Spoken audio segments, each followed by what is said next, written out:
예, 예레미야가 4장 11절로 15절까지 우리 다 같이 한번 합독해 봅시다. 여호와께서 그의 부운을 내시며 그의 맹렬한 진노를 쏟으시며 시온에 불을 지르시고 그 터를 사르셨도다. 대적과 원수가 예루살렘 성문으로 들어갈 줄은 세상의 모든 왕들과 선하 모든 백성이 믿지 못하였었도다. 그의 선지자들의 죄들과 제사장들의 죄악들 때문이니 그들의 성읍 안에서 의인들의 피를 흘렸도다. 그들이 거리에서 맹인같이 방황하며 그들의 옷들이 피에 더러워졌으므로 그들이 만질 수 없도다. 여호와 외쳐 이르기를 저리 가라 부정하다 저리 가라 저리 가라 만지지 말라 하였으며 그들이 도망하여 방황할 때에 이방인들이 말하기를 그들이 다시는 여기서 살지 못하리라 하였도다. 아멘. 유다의 패망이 얼마나 처참한 상황인지를 소개하면서 그렇게 망하게 된 그 원인을 지금 이야기하는데요. 본문에서는 그 원인이 선지자들의 죄와 제사장들의 죄악이라고 그렇게 소개하는 장면입니다.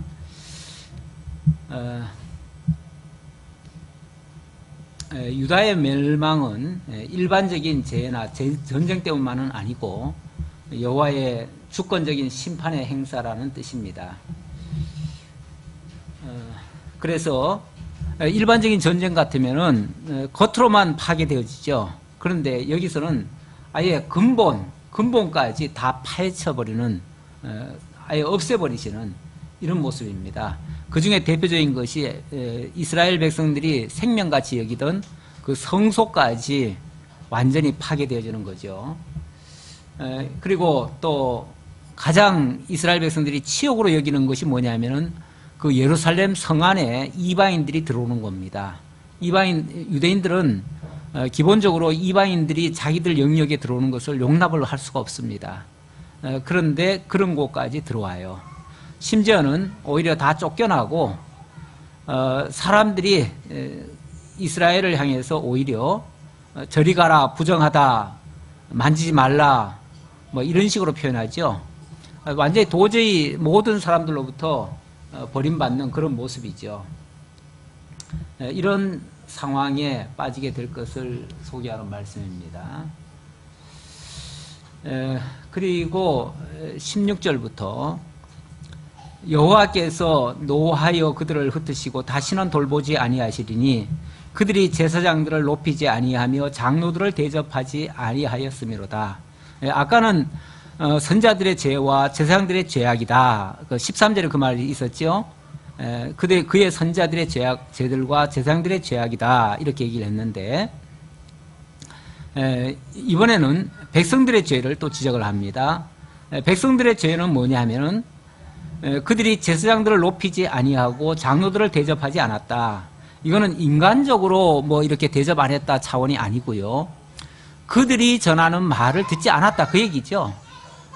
제사장을 제사장으로 인정하지 않고 선자를 선자로 인정하지 않고 장로들을 장로들로 인정을 안 해요. 그거는 그들을 무시했거나 그들이 전하는 말씀을 거부했다는 얘기예요. 그래서 단순히 인간을 대접하지 않았다는 차원 이상입니다. 그 다음 17절 우리가 헛되이 도움을 바람으로 우리의 눈이 상하며 우리를 구원하지 못할 나라를 바라보았도다. 또 이제 잘못이라면 엉뚱한 거를 의지했다 그 말이에요. 엉뚱한 거. 진짜 자기들을 사랑하고 자기들을 지켜줄 분은 만군의 하나님 여호와신데 헛되이 도움을 바람으로 우리의 눈이 상했다. 엉뚱한 걸 바라봤다 그 말이죠. 엉뚱한 거. 뭘 바라봤어요? 우리를 구원하지 못할 나라를 바라보았도다. 이스라엘이 의지했던 나라가 대표적인 나라가 애굽입니다. 그리고 아수르, 바벨론 이런 나라들이 다 의지했던 나라들이에요. 그런데 하나님은 의지하는 나라마다 그런 나라가 도리어 이스라엘을 궁핍하게 하고 찌르는 가시 같은 역할, 완전히 치는 그런 채찍 같은 역할, 아니면은 완전히 멸하는, 파괴하는 그런 기구가 되어버렸어요. 그래서 의지하면 의지할수록 더 그랬어요. 하나님이 제일 싫어하는 것이 뭐냐면 자기를 제껴놓고 다른 것을 의지하는 거. 그걸 한마디로 통틀어서 뭐라고 얘기를 하냐면 그걸 우상이라고 그래요. 하나님은 자기 영광을 우상에게 주지 않겠대요. 다른 우상에게 영광 돌아가는 걸 원치 않는데요. 하나님은. 오죽하면 하나님은 나는 시기하는 하나님이다, 이렇게 표현까지 해요. 하나님은 질투의 하나님이시래요. 질투의. 그러니까 당신 외에 다른 것들을 의지하는 걸 가장 싫어한대요. 그러니 그런 것을 의지하는 그 꼴을 못 보시는 거죠. 예. 그런데 이스라엘은 자기들을 구원하지 못할 그것들을 더 의지했었다. 당장 어려울 적마다 예를 들어서 애굽이 좀 힘들게 하면 바벨론으로 쫓아가고, 바벨론이 좀 힘들게 하면 애굽으로 쫓아가고, 이런 식으로 많이 했어요. 북쪽 아수를 의지하기도 하고. 그런데 그 당시는 분명히 도와줘요. 도와주는데 잠시 후면 그걸 핑계로 해가지고 내가 지난번에 도와줬으니 너들도 이렇게 해야 되지 않느냐, 근데 왜 이렇게 안 하느냐, 그걸 핑계로 공격을 해요. 이 국제 간에는요, 원래 이 뭐 동맹했다, 뭐 이렇게 우리 편이다, 뭐 이런 얘기 하잖아요. 이런 얘기 하는데 국제 간에 그런 거 없습니다. 예. 좋을 때 동맹하고요, 좋을 때 우리의 혈맹이고 그러지, 조금만 지나면요, 어떤 이해관계가 딱 부딪히면요, 그때는 인정사정 없습니다. 그야말로 국제관계는 그 동물의 세계와 진짜 똑같아요. 오죽하면은 성경은 세상 정부의 그 권세자들을 가리켜서 짐승이라고 표현을 해요. 짐승. 그야말로 한마디로 자기의 이익을 위해서라면 수단방법 안 그래요. 원래 이 권세자들의 그 속성을 보면요, 옛날에 우리나라도 그랬어요. 그 임금들도 보면요, 자기 권세를 지키기 위해서라면 형제들도 다 죽입니다. 형제들도 안 놔둬요. 뭐 부모도 죽일 수 있고요, 자식도 죽일 수 있어요. 자식도 어느 정도 이렇게 커 올라온다 그러면요, 자기 정적으로 여겨요. 그 정도로 무자비합니다. 그러니까 이 권세라든지 그런 어떤 눈앞의 이득 앞에서는 원래 동물들이요, 그 먹거리 앞에서는요 으르렁거립니다. 그렇죠? 먹거리. 그래서 아무리 지 새끼고 뭐라도요, 그 먹는 거 보면은 그걸 이쁘게 보는 게 아니고 왜 내 거 탐내냐 이거예요. 내가 배부르고 나면 그 다음에 먹어라 그래요. 그게 질서잖아요. 우리 세상에서도요, 그 힘있고 그 건세자들은요, 자기가 먼저예요. 그런데 만약에 누가 먼저 탐을 낸다? 그 용납 못해요. 내가 먹은 다음에, 내가 먹고 배부르거들랑 그 다음에 너들은 그릇이나 핥아라, 이 정도지요. 그게 어찌 보면 소위 말해서 갑질인데, 요즘 말로 하면은 그게 세상 모습이에요. 예. 그런데 사람들은 힘 있으면은 우리 편이 돼주겠지. 돈 많으면은, 그래서 국회의원 뽑을 때도 보면 돈 많은 사람 뽑잖아요. 힘 있고 빽 있고 권세 있고 이런 사람 뽑잖아요. 그런 사람이 뭔가 할 것 같잖아요. 그런데 그 사람들은요, 그 권세 가지고 그 돈 가지고 자기들 부족한 거를 더 채우려고 우리 걸 마저 채워요. 마저 뺏어요. 마치 다윗이 99마리의 양을 두고 한 마리 남의 양을 탐내 가지고 우리아의 첩까지 빼앗아서 자기 우리에 두는 이런 우를 범한 것처럼, 이런 식으로 그 권세를 맛을 들여놓으면요, 더 취하려고 하면 하지, 절대 난 많으니까 뭐 한 개만 있으면 돼, 나머지 너들 가져, 이렇게 호락호락 주는 사람은 없습니다. 그거 보세요. 요즘 그 한진 그 하는 거 보세요. 동네 약국까지 만들어가지고 거기서도까지 돈을 빼먹잖아요. 이렇게 있는 사람이 원래 더한 거예요. 절대 있으니까 여유 있을 것이다, 절대 그렇지 않아요.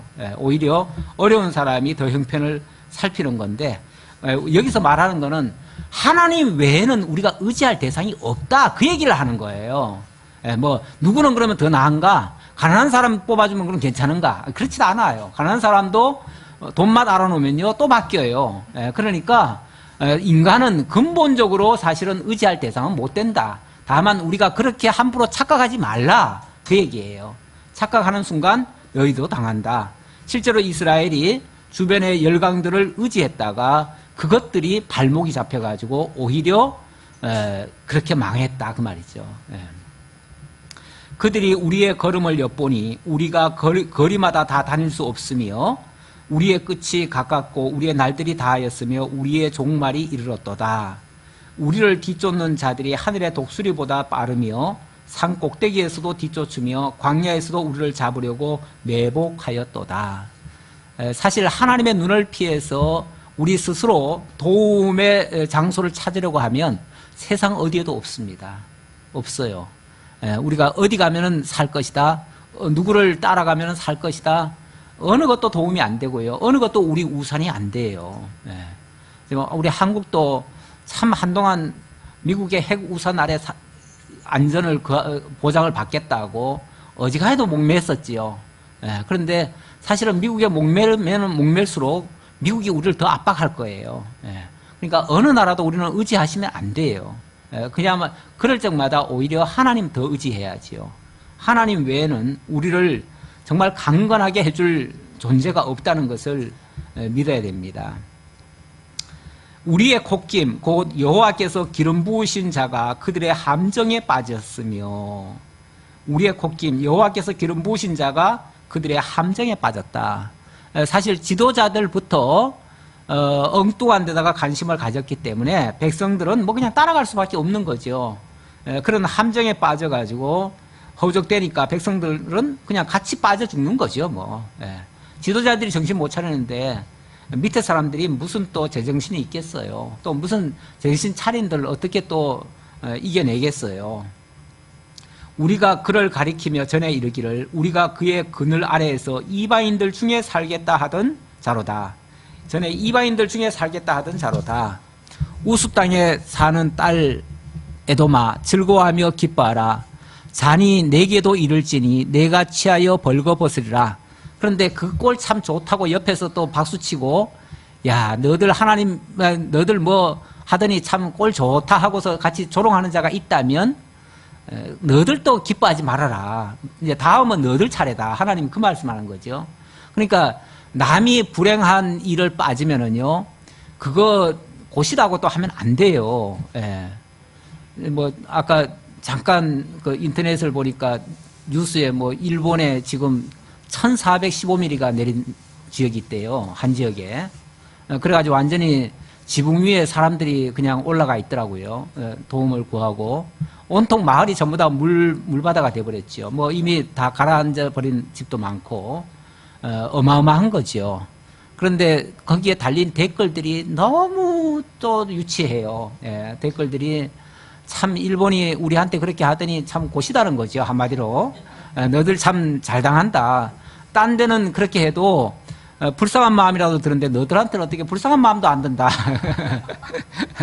그게 우리나라 수준이에요. 우리나라 사람들의 수준이에요. 아니 뭐 그럴 수 있어요.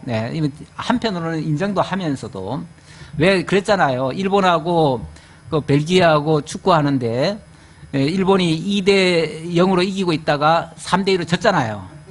그랬더니 그 해설가가 뭐라 그랬냐면은 감사합니다 그랬어요.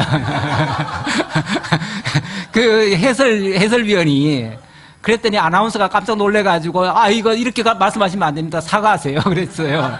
그랬더니 그 다음에는 사과합니다 하면서도 그러나 기분은 너무나 좋습니다. 이런 망령된 소리를 해가지고 사실은 욕먹었지요. 욕먹었는데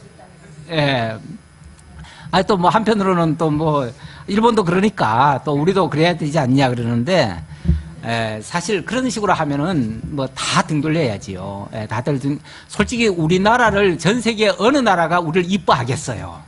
솔직히 말하면 우리가 중국한테는요 정말 1000단위 이상의 우리가 핍박을 당하고 종살이 했어요. 그런데 일본은 36년간 물론 뭐 그전에도 좀 더 당한 것도 있긴 하지만은 그런 식으로 따지면 일본이 우리를 괴롭힌 날수는 그렇게 많지 않아요. 예. 근데 사실 그 외에도요, 다른 나라들도 우리 괴롭힌 나라들이 꽤 많아요. 예. 지금도 사실은 은근히 주변 열강들이 우리 다 괴롭히고 있어요. 그러니까 이럴 때 차라리 정신 차리고 어느 나라도 의지하지 않겠다. 우리는 하나님만 의지하겠다. 이렇게 독립선언하는 게 가장 좋아요. 가장 좋은데 여전히 정신 못 차리죠. 여전히 어느 나라 의지해야만 우리가 살고 그렇지 않으면 곧 죽을 것 같은 불안감이 있죠. 이게 이제 하나님 못 믿는 불신의 모습이죠. 근데 진짜 어느 나라 이웃 나라가 잘못됐다고 해가지고 옆에서 박수치면 애동꼴 납니다. 하나님이 야 다음은 네 차례야 이렇게 나와요. 그런 소리 함부로 하시면 안 됩니다. 딸 시오나. 자, 그런데 보세요. 다음은 네 차례다가 해놓고 그 다음 말씀이 뭐라 그러냐면 딸 시오나 내 죄악의 형벌이 다하였으니 주께서 다시는 너로 사로잡혀 가지 아니하게 하시리로다. 딸 에도마 주께서 내 죄악을 벌하시며 내 허물을 드러내시리로다. 극명하게 갈리죠? 뭐라 그럽니까? 시온한테는 이제 너에게 베풀었던 그 형벌의 때는 끝났다. 끝났다는 뭐예요? 이제부터는 너들은 회복해 줄게 그 말이잖아요. 회복해 줄게 그러는데 에돔은 뒤 마차를 탄 거예요. 막차. 어떻게 보면 막차 타가지고 괜히 이스라엘 잘못된 거 그냥 고시다고 그거 하다가 자기네들이 이제 된통당하고 자기네들은 용서도 못 받아. 나중에 용서도 못 받는데 이스라엘에 대해서는요 그렇게 조롱을 받게 하시다가 마지막에는 오히려 회복해 주신대요. 이게 또 하나님의 복선이거든요. 하나님은 그런 생각을 진작 가지고 계시면서 이스라엘을 진노하셨던 거예요. 다시 말하면 이스라엘에 대해서는 하나님이 회복을 염두에 두시고 그걸 전제하고 회복할 것을 전제하고 진노를 하셨던 거예요. 그러니까 그거는 어디까지나 회복을 전제한 진노는요 그거는 심판이 아니고 그건 징계예요. 나중에 내가 너 좋게 해줄게. 그러나 지금은 벌 좀 받아. 그 얘기거든요. 그거는 나중에 잘 해주기 위해서 과정적으로 때리시는 거니까 그거는 징계란 말이에요. 징계. 징계라고 하는 건 나쁜 게 아니에요.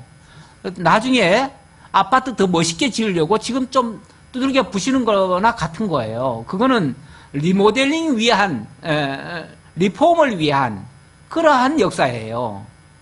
정말 개혁하기 위한 새롭게 하기 위한 그런 역사니까 그거야말로 너무너무 좋은 거예요. 결과적으로 보면 과정적으로는 당하는 자의 입장에서는 힘들지요. 그러나 결과적으로 보면 그거는 좋게 하기 위한 과정이니까 그거는 정말 괜찮은 건데 그거를 착각하고 거기에 가담했거나 그 옆에서 구경하던 자들이 야 좋다 그렇게 하면 그 다음 차례는 그들이 그거 핑계로 하나님께로부터 완전히 진노를 받아요. 그 진노를 받으면 그거는 완전히 심판이 돼버려요. 그러면 나중에 회복도 없고 끝장인 거예요. 이게 제일 무서운 거죠. 우리 하나님이 그래도 이스라엘을 향해서는 이런 사랑이 밑바탕에 깔려 있어요. 때리더라도 사랑으로 때리는 거예요. 그러니까 사랑의 매니까 정말 이스라엘을 향한 하나님의 매는 그야말로 하나님이 언약 백성 삼으시고 자기 사랑의 대상으로 삼기 위한 수단으로서 또는 하나님 가르쳐주기 위한 하나님의 공의와 사랑을 함께 가르쳐주기 위한 수단으로서 한 것이다. 이렇게 우리에게 교훈을 주고 있습니다. 자, 5장으로 넘어갑니다. 5장 이제 마지막인데요.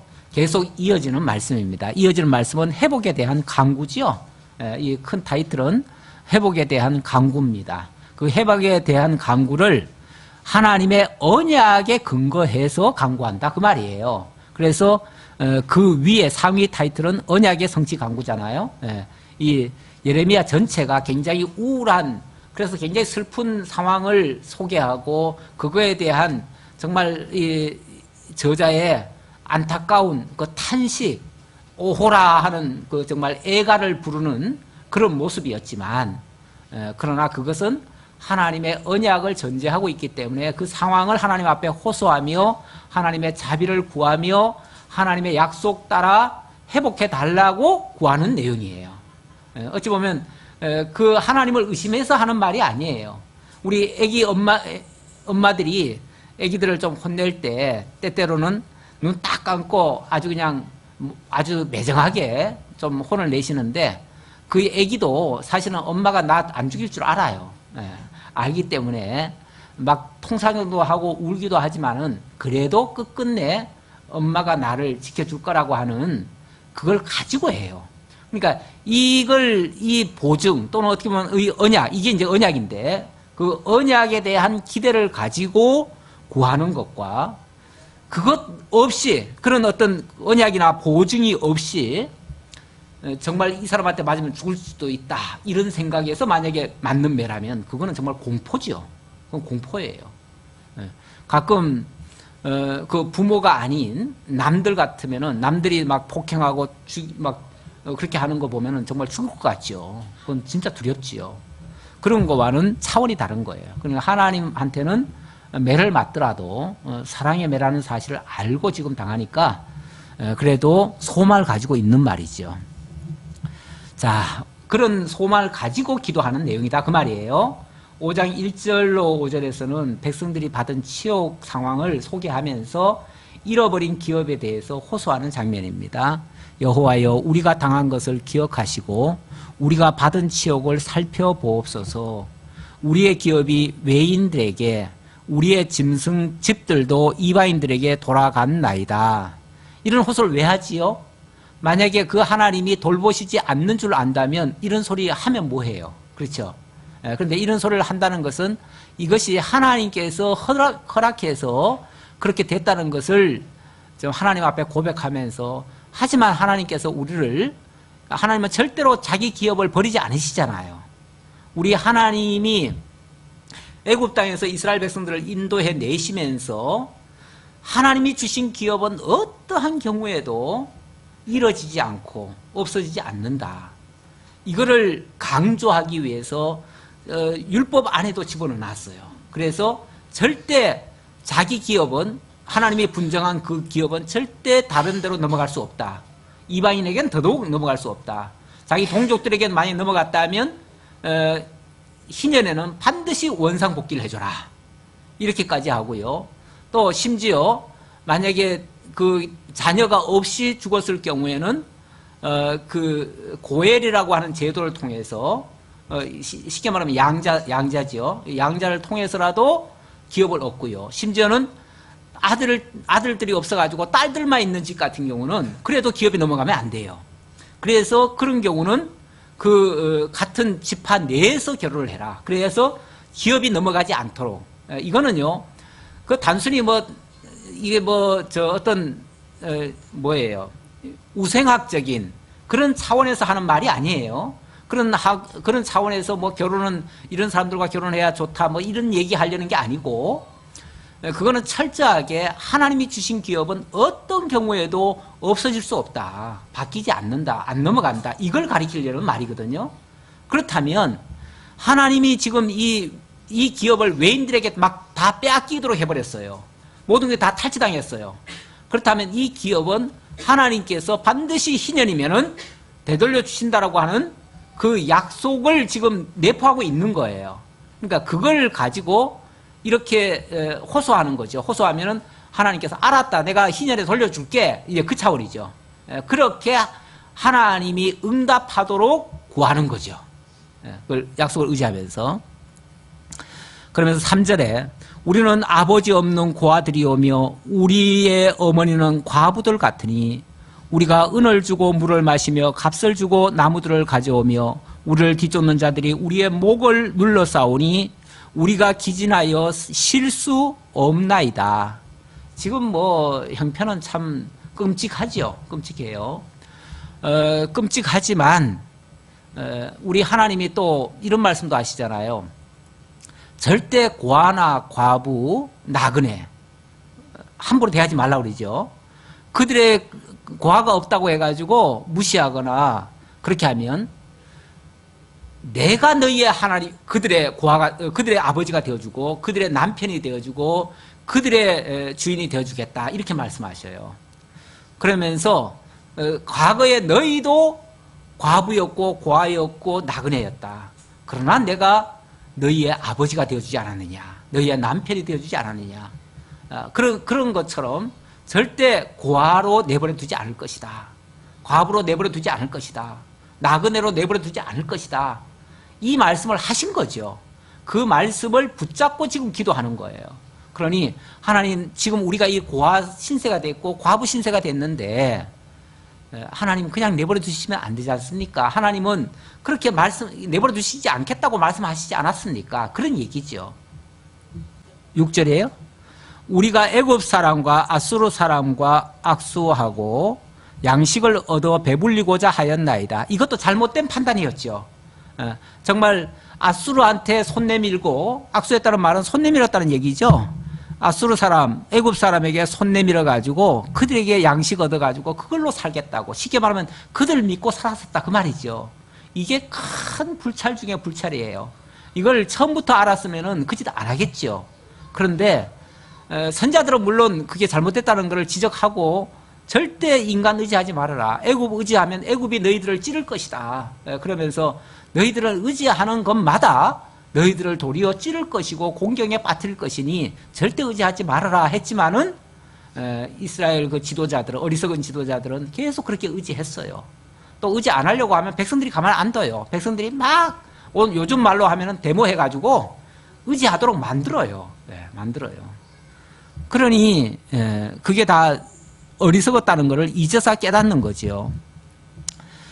그래가지고 우리의 조상들은 범죄하고 없어졌으며, 그런 짓 하던 그 조상들은 다 범죄해가지고 결국 하나님께로부터 진노를 받아가지고 다 지금 버려졌다 그 말이죠. 어찌 보면 다 쫓겨나고 뭐 저 적질에 가가지고 다 죽었겠죠. 그리고 어찌 보면 회복할 때쯤 되면요, 회복하는 사람들은 1세대들은 거의 없고요. 2세대들이 이제 많겠죠. 그러면 2세대들 중에서 회복되는 사람들이 있을 텐데, 뭐 영적으로 말하면 하나님께서 옛사람 죽게 하시고 새 사람으로 거듭나게 해서 새로운 피조물처럼 하나님 앞에 새로운 삶을 살게 하시는 거죠. 그런 것과 같아요. 실제로 과거의 그 타성에 젖어 있는 그런 생각들은 쉽게 안 바뀝니다. 안 바뀌기 때문에 가장 좋은 방법은 한 세대가 가고 새로운 세대가 와야 또 뭔가 바뀔 수도 있어요. 이제 그런 의미로 설명하고요. 그런데 우리 조상들은 범죄하고 없어졌는데 우리는 그들의 죄악을 담당하였나이다. 그들의 죄악을 담당하였나이다. 어찌 보면 그 자손들이라도 그럼 정신 바짝 차리고 돌이켰으면 좋겠지만, 그걸 그대로 물려받아가지고 그 죄를 계속 이어받은 거예요. 이어받아가지고 계속 되는 바람에 여지까지 왔다. 그런 얘기죠. 우리가 과거 역사를 잊은 민족에게는 미래가 없다. 그런 표현이 있는데, 과거의 그 잘못된 것을 늘 사실은 돌이켜보고 거기에 반성이라는 게 있어야 다음에 그런 것을 반복을 안 합니다. 반복을 안 하는데 그 사실을 잊어버리면은 또 반복하죠. 나는 참 한 세대의 우리 민족 가운데 우리가 정말 참 일제 36년간의 그 치욕스러운 그런 걸 당했습니다. 그럴 때에 일부의 사람들은 해외를 떠돌아다니면서 독립을 하겠다고 무진 애를 썼습니다. 무진 애를 썼는데 사실 독립 후에 그들은 다 역사의 무대에서 퇴장을 당했지요. 당하고 일제시대 때 그들과 같이 부역하던 사람들이 어느 순간 돌변해가지고 그들이 한국 무슨 이 근대화에 자기네들이 주역인 양 앞장서가지고 그렇게 하면서 그 독립군들이나 그런 후손들은 철저하게 다 역사에서 퇴장을 시켰어요. 오죽하면 뭐 김구도 살해당했고 김구에 대한 그런 모든 것들은 전부 다 숨겨놔 버렸잖아요. 인천에도 김구에 대한 거 보려면 저기 저 대공원 한쪽 구석에 들어가면 조금 볼 수 있어요. 그 외에는 볼 수가 없습니다. 흔적도 없어요. 서울에는 뭐 효창구적에 놔뒀다는데 거기에 만들어놔가지고 완전히 아무도 못 가보게 그렇게 만들어놨어요. 이런 것도 일종의 다 그게 역사 지우기의 한 단면이에요. 불행한 역사만 지우는 게 아니고 그걸 위해서 투쟁했던 그런 사람들까지도 다 지워버려요. 그러니까 나중에 가보면은 정말 좋은 역사는 안 남고 그 안 좋은 역사들만 남아가지고 또 그런 일을 반복할 가능성도 있어요. 그게 사실은 무서운 거죠. 몇 절입니까? 8절. 종들이 우리를 지배하며 그들의 손에서 건져낼 자가 없나이다. 종들에게 지배당하는 그런 모습. 종들이 맞죠? 종들이 우리를 지배했다. 어찌 보면 우리가 당하지 않아도 될 자들에게 당했었다는 얘기겠죠. 그들의 손에서 건져낼 자가 없었다. 광야에는 칼이 있으므로 죽기를 무릅써야 양식을 없사오니 굶주림의 열기로 말미암아 우리의 피부가 아궁이처럼 검은이다.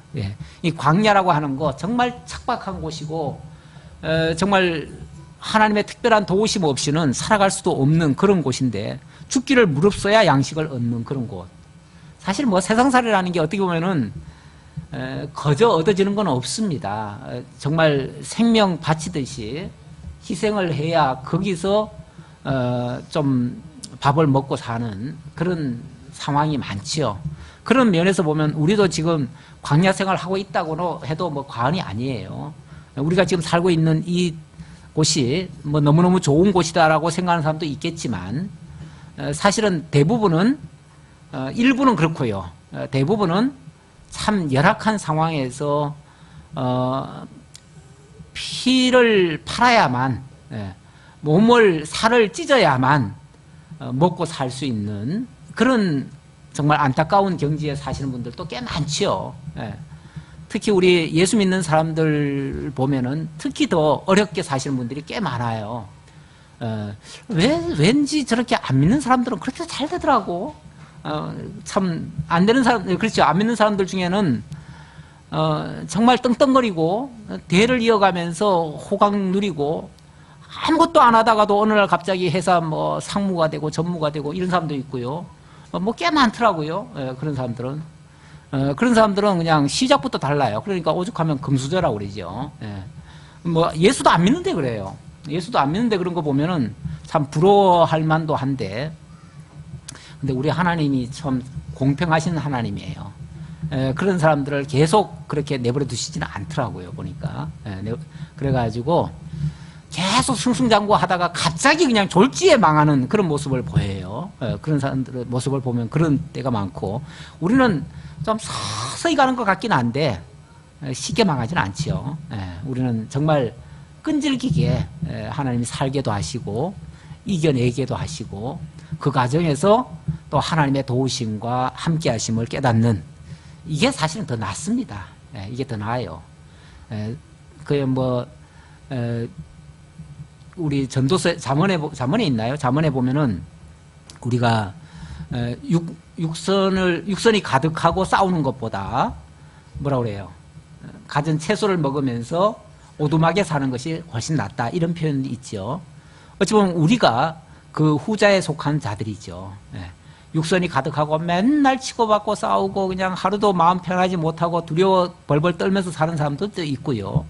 우리는 그런 건 없어도 배짱 편하게 사는 이런 모습이 훨씬 더 유익한, 하나님 체험하면서 살 수 있는 그런 경우.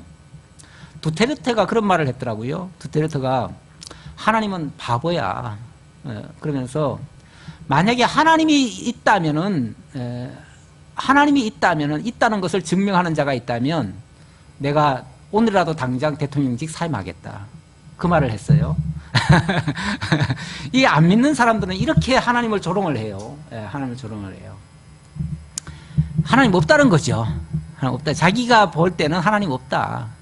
그러니까 그렇게 막말을 할 수 있는 거예요. 막말을 하는 사람들은 사실 하나님 존재 인정한다면 그렇게 막말 못 합니다. 근데 그 막말하는 거 보면 정말 그렇게 하나님의 존재에 대해서 믿지 못하는 거죠. 알지를 못하는 거죠.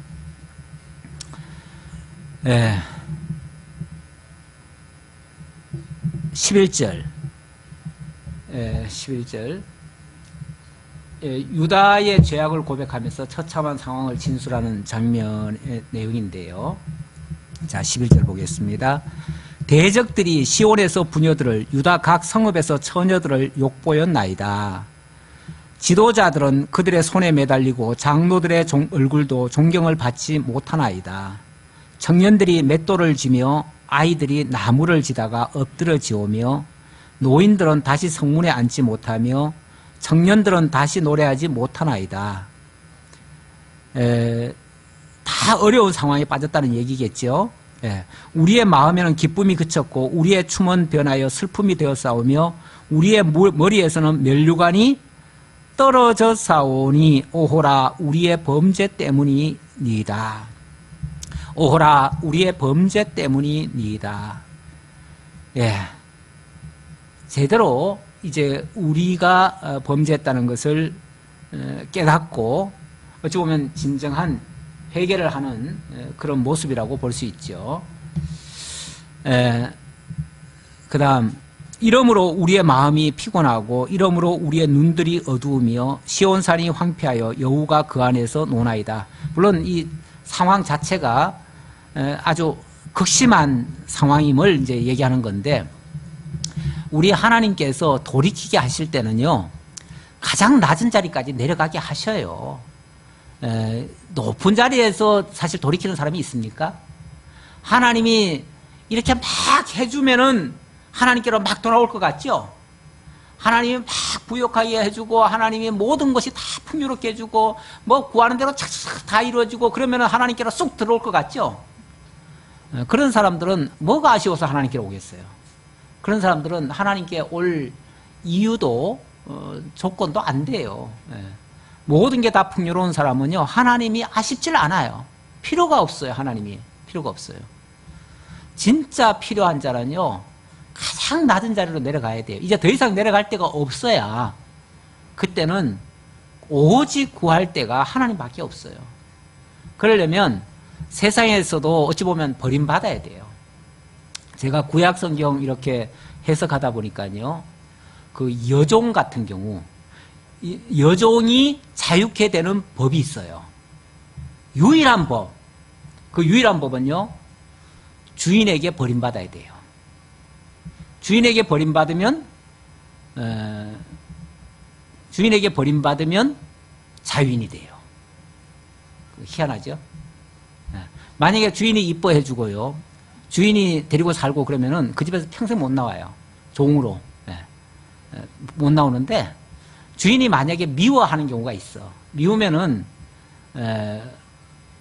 원래 그 여종의 경우는요 그 주인이 몇 가지 조건을 충족을 시켜줘야 돼요. 시켜주는 중에 하나가 성적인 것도 해줘야 돼요. 그게 조건 중에 하나 있어요. 근데 난 싫어 그래가지고 내버려요. 그러면요 그 여자는 자유인이 될 수 있어요. 이게 조건. 그러니까 세상에서 버림받는 것은 내가 이제 무슨 얘기하려고 그러냐면은 우리가 세상이 막 존경하고 우리를 막 높여주고 우리를 막 사랑하고 막 그러면은 좋을 것 같죠. 그런 사람은 하나님께 나오기가 힘들어요. 근데 세상이 미워하거나 세상에게 우리가 별로 인정 못 받거나 그러면요 우리가 의지할 대상은 하나님밖에 없어요. 그래서 세상한테는요 너무 인기 끄는 거 좋지 않아요. 세상에서는 조금 거리감을 두고 그렇다고 세상한테 막 맨날 이리저리 치고 맨날 그것도 힘들지요. 힘드니까 적당하게 대충 살고 세상에서는 적당히 살고 그러면서 그냥 너무 막 이렇게 안 높여지는 게 좋아요. 세상에서는. 그러면은 우리가 하나님만을 의지하게 돼요. 그게 어찌 보면 성공적인 하나님 앞에서의 성공적인 삶을 사는 데는 아주 좋은 조건이에요. 어떤 면에서 이스라엘 백성들도 살만하면 하나님 의지하겠어요. 살만할 때는요 하나님 다 배신해요. 오죽하면 하나님이 여수르니 배부름에 하나님을 발로 찼도다 그러잖아요. 하나님이 이스라엘을 막 축복해줘가지고 엄청나게 그들이 풍요롭게 막 살게 하니까 야 하나님이고 뭐고 야 필요 없다 이렇게 나와요. 하나님 필요 없대요. 배부를 때는 하나님이 필요 없대요.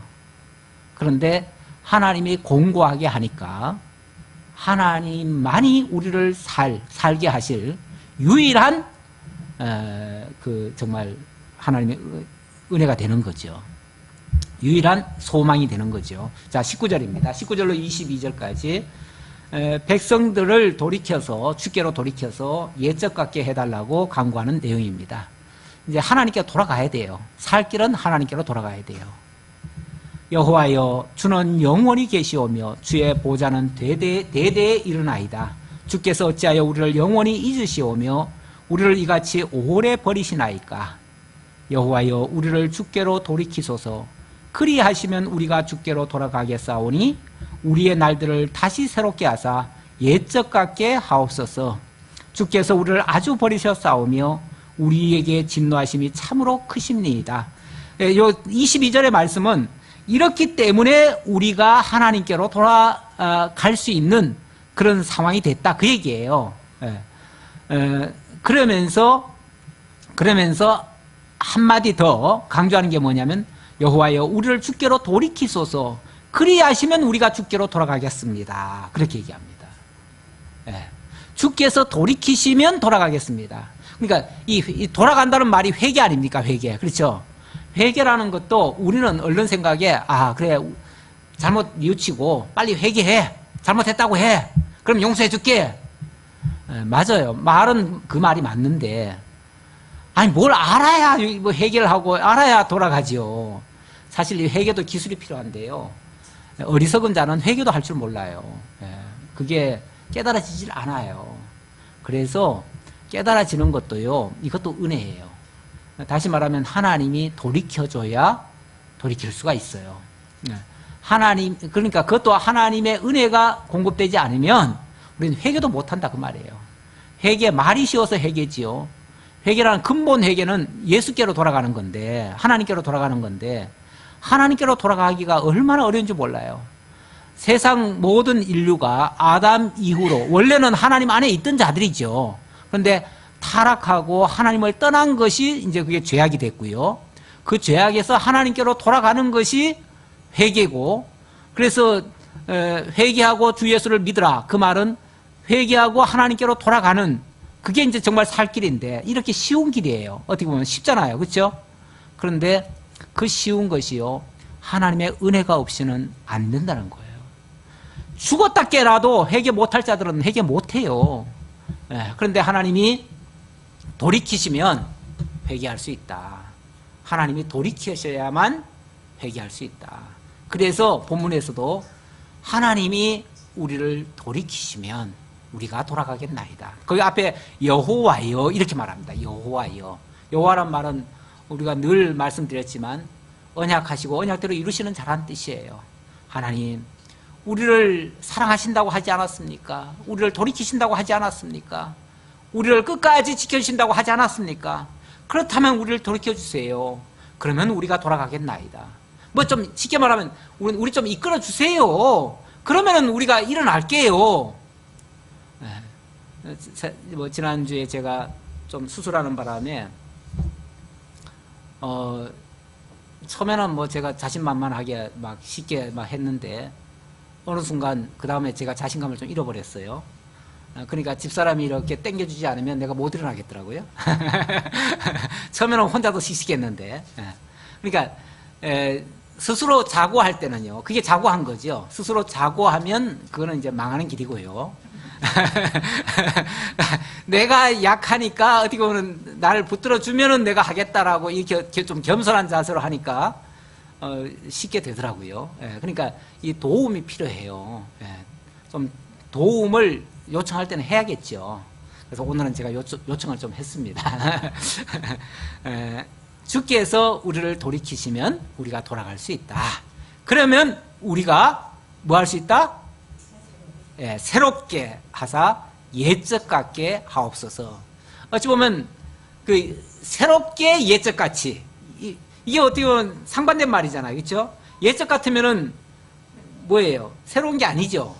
그런데 그러니까 회복은 회복이 돼 옛적 같은 회복 그 차원이 아니고, 옛적 똑같은 회복이 아니라 새로운 그 자유, 이렇게 되는 거겠죠. 네. 그러니까 단순 회복이 아니에요. 단순 재생이 아니에요. 단순 재생이 아니라 완전히 업그레이드 됐든지 아니면은 완전히 탈바꿈된 그러한 새로움이죠. 예. 이걸 소위 말해서 개혁이라고 그래요. 개혁. 예. 개혁이라고 하는 거는 그게 이제 정말 제대로 된 거죠. 제대로 된 고침이에요. 예. 그런 고침을 하나님이 돌이키시면 하겠습니다. 예. 그러면서 그 전의 말씀은 여호와는 영원히 계신 분 아닙니까? 영원 자존하신 분 아닙니까? 그런데 우리를 영원히 버리시겠습니까? 그러지 않습니까? 그 말이죠. 그 말을 한 이유는 하나님이 영원전 언약하신 대로 우리를 구원하셔서 영원한 회복을 해 주십시오. 이런 하나님 약속을 붙들고 강구하는 내용이죠. 하나님 틀림없이 구원해 주실 것입니다.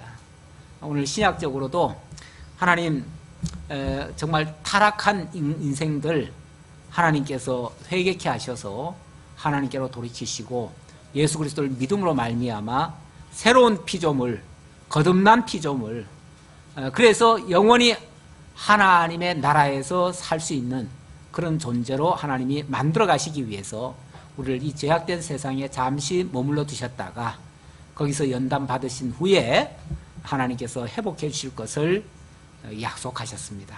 그 약속 믿고 하나님만 의지하시고 하나님께로 늘 돌아가려는 그런 자세로 살아가시는 여러분들 다 되시기를 진심으로 기원합니다. 아버지 하나님 감사합니다. 오늘까지 예레미야서와 예레미야 애가서를 은혜 중에 마칠 수 있도록 인도해 주셔서 감사합니다. 아버지 하나님, 일찍이 예레미야 선지자를 통해서 약속하시고 그 정말 피 끓는 선포를 하셨던 말씀이 이제 결론이 났습니다.